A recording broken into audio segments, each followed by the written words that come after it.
What's up, guys and gals, and welcome back to the Nerd Castle. My name is Splattercat. Really happy to have you here today as we hang out for a little while and check out my favorite roguelike, Rogue's Tale. You never played this game before? I had this game years ago on Desura before I lost it and forgot the name of it. But in the back of my mind, I was always like, whatever happened to that game? That was like my favorite roguelike of all. It was my favorite. I loved it. I played the hell out of it. And so anyways, recently on stream, somebody was like, oh, I know that game. It's called Rogue's Tale. And then I found out it was on Steam, so I purchased it. This is an ultra difficult roguelike. This is a very, very hard game. If you've never played a roguelike before, though, it's also very organized and very easy to understand by comparison to a lot of other roguelikes. So while the game is incredibly difficult, its difficulty curve in learning the core tenets of the game is actually one of the most organized experiences that I've ever seen. Like, you know exactly what you need in this game in order to succeed and to win and do well. It's just learning the metagame of, like, what you should walk away from, what you should pick up, and what you should play around with that's kind of the difficult part in getting into it. But rest assured, this is a game that you can easily get one-shotted at high level and have wasted like an hour or two of your life. But that's part of the journey, is the crushing defeats. So, my character's name is Knark. I don't know why I name my character Knark in this game, but I do. I name him Knark because that seems like a great name. Over here we've got our heritages. Heritages are basically little bonuses you get at the beginning of the game in order to make it easier. There is persistent progress in this game. Every single time you play, there's a list of challenges, and if you complete any of those challenges, i.e. slap a snail to death with your bare hands, you'll unlock heritages that make your future playthroughs a little bit easier. I haven't really focused too much on any of the challenges, so I don't have like a ton of them. I kind of just play the game, and if I unlock something along the way, I unlock it. But some of them you're definitely gonna have to like focus on. So let's go for it. I've made a strength build at the beginning. You get to allocate your points how you want to allocate them before you go into the dungeon. Strength is for two-handed weapons, and you're to hit chance with two-handed weapons, anything that's being wielded two-handed. It also allows you to push things, pull things, so on and so forth. Agility is disarming traps, picking locks. Your hit chance with ranged weapons and also one-handed weapons. In a lot of ways, agility is actually better for melee builds than strength. But this time around, I like making big old two-handed Warhammer builds that just one-shot everything. So that's what we're going to do. Stamina is your HP and a lot of your resistance checks. This gives you your reflex. This gives you some of your other stuff. Charisma is mostly for spellcasting. That's pretty much it. Let's get started. We got a dungeon to dive down into. So the noble Knark went deep down into the dungeon, hoping to find riches. There's a helmet on the ground right there. That's pretty sweet. A bunch of things about the UI that you need to know. Our character name, obviously. Our character portrait. We have 9 HP at the moment. We have 4 exertion points or stamina points or whatever you want to call those. But basically, that's what you're going to use whenever you use a special ability or when you like push a boulder or you try to jump over a pit or anything else. And if you run out of that, you're in deep, deep trouble. Strength, as I said, we've got our melee hit rolls, melee damage rolls, thrown weapon damage rolls, block modifier, break checks, snare checks, climb checks, intimidation checks, so on and so forth. We've got a +1 to those checks right now. Agility is what we referenced previously. It's basically for all the roguey things you're going to be doing. Stamina affects your spell casting, regeneration, and then also your health points, how good you do at searching things. Charisma is mostly for spell casting and special conversation options with NPCs. We also have resistances: physical, fire, frost, lightning, avocados, and fried chicken. That's pretty much, we need a resistance to fried chicken, okay? There's going to be a lot in here. And the numbers next to it are your critical resistance, so that's how much damage mitigation you get if you get critted. And this is how much damage mitigation you have against general hits. Everything in this game either hits your body or hits your head. The number on the right is how much damage goes down if you get hit in the body. And the one on the left is how much it goes down if you get hit in the head. I mean, if you get hit in the head, it doesn't really matter too much. You're probably going to die anyways. Crits in this game are pretty gnarly. But, you know, it saved me once or twice along the way. But yeah, we start out with nothing but a blessed dagger. We've got some water flasks, we've got an antidote potion, and we've got a leather helmet. Let's have a look around. We can light torches to get an XP. A lot of experienced people at this game will be like, don't do that, because the game tailors the challenge based on what your level is, and so the randomness goes down if you stay low level. What a lot of people like to do is they don't kill any of the non-hostile enemies, like snails. They don't light any of the torches, because if you can stay low level longer, you can farm up more money to enchant your gear, and then bum rush the final boss, essentially. I don't really play that way. I don't have any problem with people playing the game that way, like min-maxing and whatnot. That's cool. It's just, I'm not a munchkin-y kind of guy. I don't like doing stuff like that. I just kind of play as it lies. We've leveled up to 2. It means we can put a point into something. I'm going to put it into strength so that we are mighty. There's a spell book right there. We're probably not going to be able to use that for a while. Oh, apparently the dungeon is already over, but we've just arrived. Well, damn, back to town we go. After we complete the dungeon, we can reset it right here. There we go. We can trade items in town, so there's axes, there's daggers. This one has a chance to fear the enemy on it. We can identify items if we had some money, but we don't, so unfortunately that's not going to be a super good option right now. So, my opinion, we might as well just go back down into the dungeon and see if we can get ourselves into trouble here. This guy is throwing rocks at me like a jerk. He's probably going to kill us, too. Orcs are kind of scary in this game. Oh, we killed him. Nice. Sweet. He had 6 gold coins and a leather helmet. I swear to God he had armor on. We can click on ourselves right now. As long as our food and our water are sated, we can click on ourselves and we'll regenerate HP and stamina. However, if we're hungry or anything else like that, chances are it's not going to work. I would pick up arrows while playing this game. The thing is, here's the thing. Nerd Castle. Arrows, so in order to sell an item in this game, it must be identified first. You cannot sell an item that is unidentified. It can't be done. You just can't do it. So let me see if the snails can get any damage off over here. I was thinking about maybe using them as a bit of a diversion, but I didn't get here fast. Oh, we're about to get owned. Yep, we're dead. We're dead. Orcs, man. That was really, really bad luck. We got orc spawns really early on in our dungeon, so we'll try again. And this is how the game goes. I told you it was difficult. I told you it's a hard game. Sometimes you're going to get like one-shotted on the first floor, and that's just the way things go. That's just the way it is. Oh, I stepped on a boobity trap, too. Nice. The good news is it's not really that hard to get your progress back in this game. It doesn't take that much effort. Like, usually an entire playthrough is only going to take like 2 hours to go like from the beginning to the end. It's really not a long-lived experience. Replay value here is the focus. Let's kill those dudes off. We got some studded armor right there, and a studded helmet, and a chest. It's got a damaged chopper inside of it. That would go with our build pretty well with all the strength that we have. But it's, well, maybe I'll take it. Maybe I'll take it. So the way that this game works, you may have noticed that down here we have like a +2 to our strength. You might be saying to yourself, what does that +2 do? Pray tell. What the +2 does... Hold on a second. I'm going to put in some alternate gear. We'll put that on. Perfect. What the +2 does, this game uses a 2d6 system. So you roll 2d6, and if you roll a 7 or higher, you succeed. And then the opponent's armor or their dodge or whatever else modifies that score, and your bonuses add to it. So, for example, right now, we're rolling 2d6 +2 in order to roll a 7 in order to succeed. And if you roll like higher than like an 11 or 12, I think you get a crit. One-shotted, that's what you get. Ow, spike trap! My pedicles, they've been damaged. I gotta eat some food because I'm not sated right now. Hold on, I gotta be more of a sadist. There we go. Regenerate, sir. I require it. This right here is a training spot. We can learn an ability right here. I would take Heroic Charge on a two-handed character. Just because Heroic Charge, it allows you to basically charge people like World of Warcraft warrior style across the room. And casters and archers in this game are super slippery and will kite you to death if they can. Ooh, chainmail. I like chainmail. Yeah, let's take the chainmail. Chainmail is good. So as I was talking about before that orc so rudely murdered us, and this right here is why you want Heroic Charge. He would have got 2 more shots off on me, which could have potentially killed me if I hadn't had Heroic Charge. Heroic Charge is really, really nice. I firmly swear by Heroic Charge for melee builds. Some people will disagree with me. That's fine, they can disagree. But as I was saying about arrows before we got so rudely interrupted by an orc stabbing us in the face, arrows come pre-identified, which means you can sell them like the second that you get to the vendor, which gives you a nice little additive boost in the amount of money that's coming in. A lot of people will think that this game, money doesn't really matter or that it's not important. I would argue with this game that money is the most important thing that you have. There is no problem you can't solve in this game if you have a lot of money. It's kind of a real-life simulator in that respect. Affluenza is really going to help you out in this game. Money allows you to enchant your items with magic.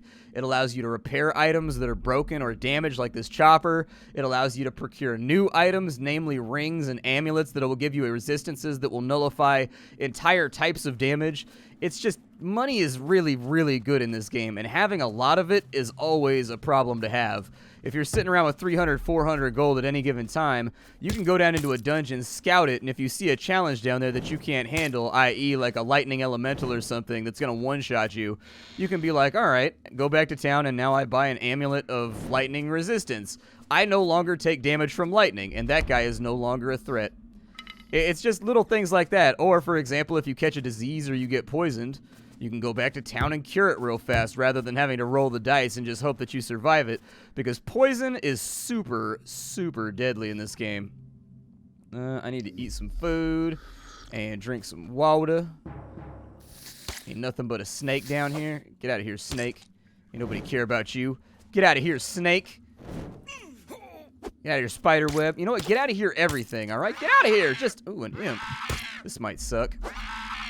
So, imps are kind of random in the fact that they don't really hit that hard and they're not really that difficult, but every time they hit you, they have a chance to A, fear you, which makes you run away and eat a bunch of extra hits, and every time they hit you, they also have a chance to light you on fire, which does like 3 damage a turn.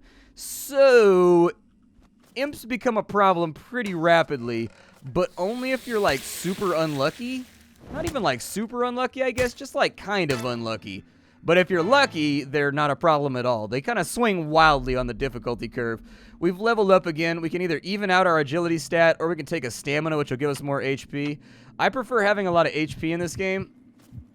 I find that having a grip of HP to fall back on is usually a pretty good plan. This guy's got money and he's got a flail.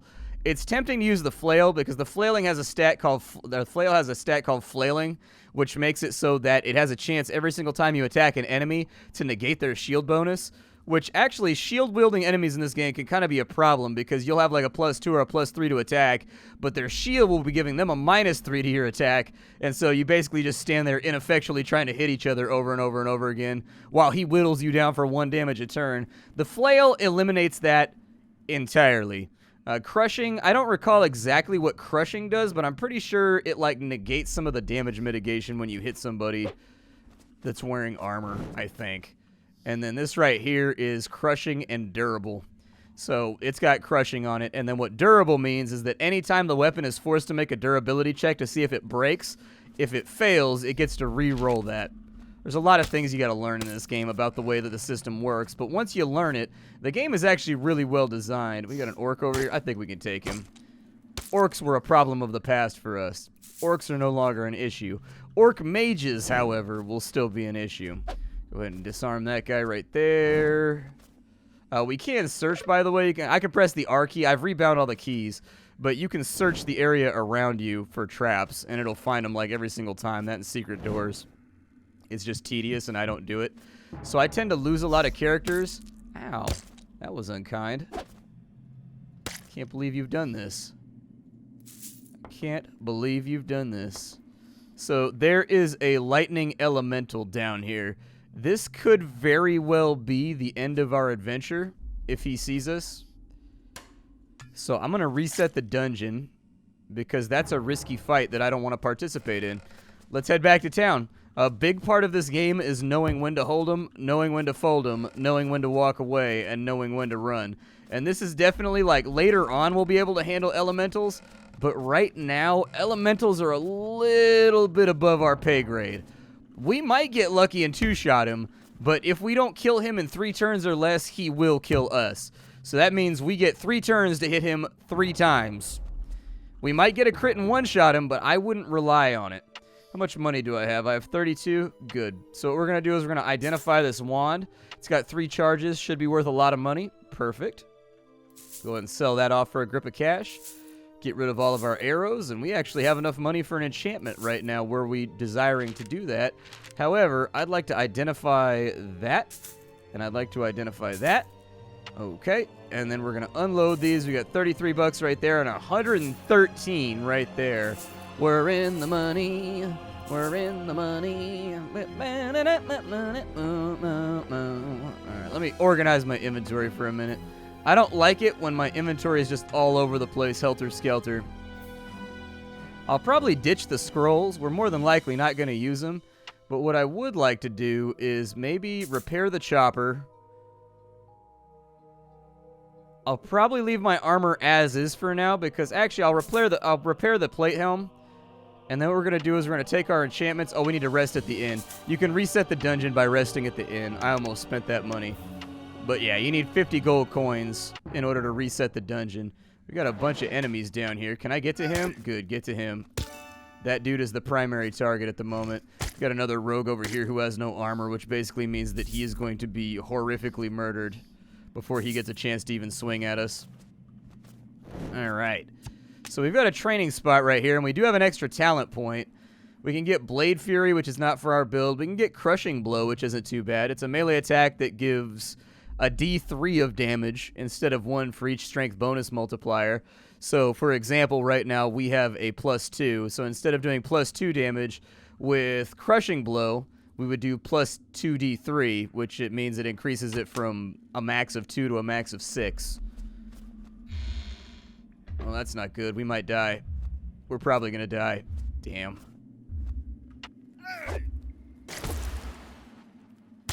Oh my god, we survived an elemental. Hell yeah. Oh, bear trap. Caught my ass up in a bear trap. You gotta catch his ass up in a bear trap. That's how you deal with unruly stepdads if South Park taught me anything. Grab these bolts. Kind of just take it slow. There might be a secret door right there. Sometimes, like, if you see a corridor that looks like that, sometimes there's a secret door right there. Oh, there's a teleport pad right here. I'm going to disarm it. I like XP. XP is good. Oh, there's another one? Damn. Oh, he gave us Dungeon Fever. We're going to have to wait a second on this one. So Dungeon Fever, basically we just got to wait it out. But Dungeon Fever has a chance on every turn to put like random status effects on you. So now we're silenced. Can't cast spells. Our stamina has been lowered by 1. And then it's actually over. As far as Dungeon Fever goes, that wasn't too bad of Dungeon Fever. Normally when I get Dungeon Fever, it'll fill up like this entire area with debuffs. So we actually got really, really lucky on our rolls right there. Probably due to our stamina amount. Dead guy over here. Oh, he's got an amulet. Nice. Okay. Things you want to be on the lookout for. Amulets are definitely on that list. I'm trying to break this chest. Come on. Come on. There we go. Another amulet. And some more arrows. I don't have enough space for the arrows, though, so we'll unload that stuff since it's not identified anyways and I can't do anything with it. Let's go back to town and check out these amulets. I would recommend you be a bit of a pack rat in this game. Like, I would hold on to, like, an amulet of every single resistance in your backpack. I would keep rings of every single resistance in your backpack, along with any supplementary gear that has effects that you like, and just swap them in and out. There's no penalty for changing gear in this game, so, like, do it. Like, nothing is physically stopping you, you know? An amulet of pestilence. Oh my god, they killed Kenny, you bastards. And an amulet of necromancy. That actually might be pretty good. We might get in trouble for having that on, though, if we run into NPCs. I don't know. That's a cursed... Yeah, don't put that on. I'm pretty sure that kills you if you put it on. That's a cursed amulet. Don't touch that. So a little disappointing. Just remind me to take my amulet off before I go back to town. This should give us the ability to animate the dead. But there's no dead bodies left down in here, so unfortunately I don't think it's going to be that helpful.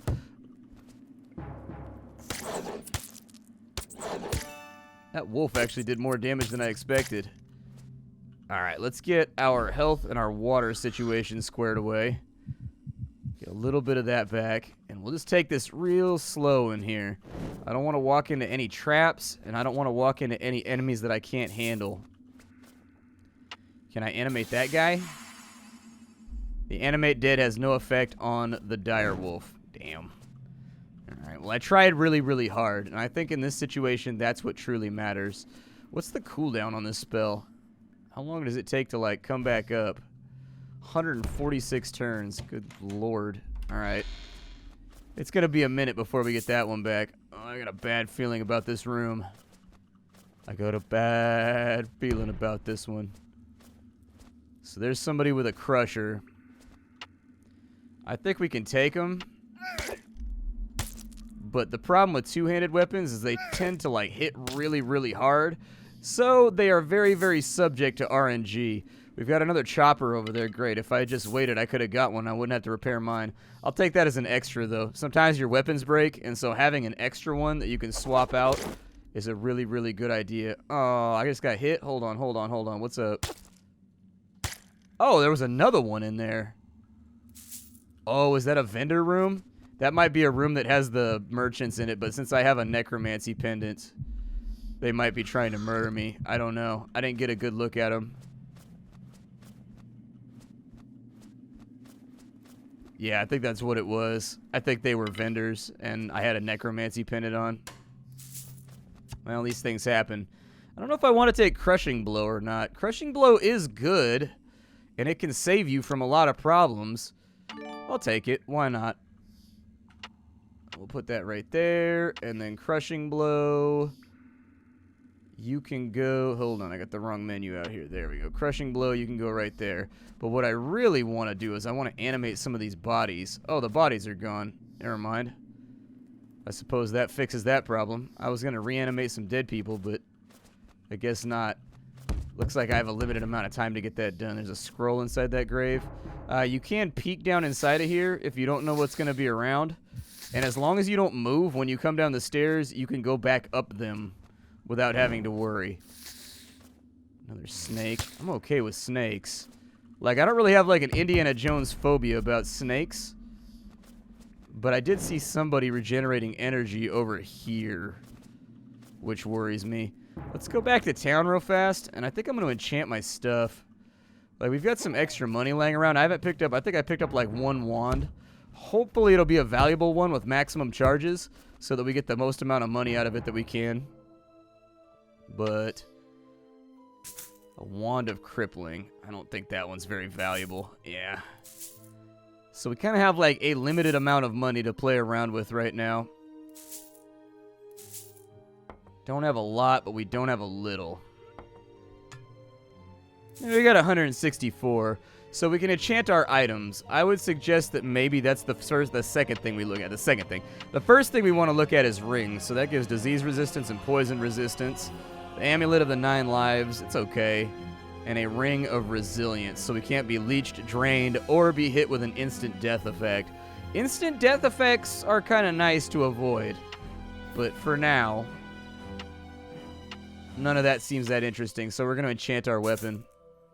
Oh, we've got the symbol of power, the seal of leeching, and the seal of blinding. So this weapon blinds people when you hit them with it. This weapon will leech their stamina when you hit them with it. And then the symbol of power, I think... Let me check the wiki real fast. So symbol of power doesn't really help us out that much. Symbol of power increases our spell damage, and since we're not being casters, then it doesn't really matter. I'll probably go with blinding, I guess. It's not what I wanted, but it is what it is. You can't always get what you want. You can't always get what you want. Alright, back down into the dungeon. Hopefully to avoid dying in a nasty situation. If I'm making this look like an easy game and you're like, what was he talking about? This game doesn't seem that easy. I've played a lot. I've played this game like a metric ton. And so like I know the meta. I know what stats to put on things. I know how to build a character to like whoop people's asses two-handedly. And so anyways, trust me, on your first playthrough, it will not be this easy. I can promise you that. There's a secret door right there. Sometimes the secret doors are pretty obvious. Sometimes they're not. And that's where the search skill comes into play. There is an ability you get from this well right here that'll make you automatically see traps and secret doors. It's really, really good. It's called Keen Eye. I strongly suggest that you get it. Ooh, ooh, ooh, let's res this guy. Let's res him. Do I have a zombie? I think maybe you have to cast it on him before you loot him, maybe. Oh, what's up, orcs? How you doing? All right, let's wait a second. Oh, I'm hungry too. That's not good. He's throwing rocks at me, which is very, very impolite. But no harm, no foul. not bad. Managed to take him out. Yeah, I assume, so piercing is really, really good. Piercing is an ability that allows you, I think also as a digger, you can knock down walls.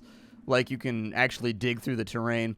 But anyways, what the digger does, it's got an ability called piercing, which has a chance to completely and totally negate someone's armor, which is like, oh, it's pretty good. It's not bad at all. I don't remember what crushing does. I think crushing has a chance to break their armor. Maybe that's what it is. It's got an increased chance to force them to make a durability check or something like that. I don't know. There's so many things in this game. I want to res this guy. How many turns do I have left on this? 105 turns. I'm willing to wait it out. Let's do it. I'm going to wait a second. Yep, that's right. I'm going to spend the rest of the day farting silently and wiggling my toe. Come on. I just want to res one dead guy. I've never had this amulet before. At least I've never had this amulet before and been in a position to use it. Hell yeah, dude. Now we got backup. Dude, I'm about to be the necromancer out in here. Dude, we're basically a shadow knight. How dope is that? Oh, good. He'll swap positions with us, too. Nice. Ow! I got hit with a rock. What a dick. There we go. Sit his ass down.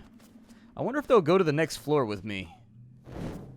That is something that I'm curious about. If they won't go to the next floor with me, then it's not that useful. I mean, it's useful, but it's not as useful as it could have been. We got a couple soul gems in here. Perfect. Hey, man. Like, why are you not... Hey. Shouldn't you be following me right now? Ooh, an amulet. Nice. Oh, I didn't want to push that. We also got that, so I'll grab that right there. Let's find out if he goes down with us. He does. He goes... Oh, there was a spike pit right there. Ow. That was unkind. Almost killed me, too. I took like 11 damage from that thing. Alright. That dude's now dead.